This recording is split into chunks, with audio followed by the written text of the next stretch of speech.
Cela fait près de 10 ans que Shanghai n'avait pas connu des chutes de neige aussi importantes que celle-là. Alors que beaucoup apprécient la nouveauté, cela a aussi provoqué de fortes perturbations à travers les régions de l'Est de la Chine, alors que le pic des transports de la fête du printemps se profile à l'horizon. À partir d'aujourd'hui et jusqu'à samedi, le froid devrait continuer à régner dans les régions du centre et de l'Est du pays. Plusieurs parties de la province du Jiangsu étaient encore sous une fine couche de neige. En effet, dans certains endroits, on a mesuré jusqu'à 25 cm de neige. Au cours du week-end, nous nous sommes rendus à Suzhou, une ville située à près de 2 heures de route de Shanghai, et les routes étaient très glissantes et enneigées. De nombreux bouchons étaient visibles sur l'autoroute. Une soixantaine de lignes de bus, plus de 1000 bus à longue distance et 500 vols ont été suspendus ou annulés.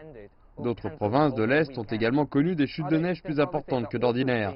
En premier lieu, l'Anhui, une région agricole. Selon les estimations, les dégâts se chiffreraient à plus de 2 millions de dollars.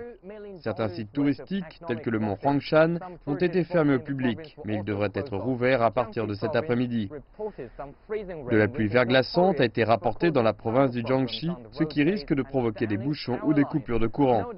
La neige ne tombe pas souvent dans le sud-est de la Chine. De nombreux habitants estiment que cet hiver est particulièrement froid, notamment parce qu'il n'y a pas de système de chauffage central, contrairement aux régions du Nord.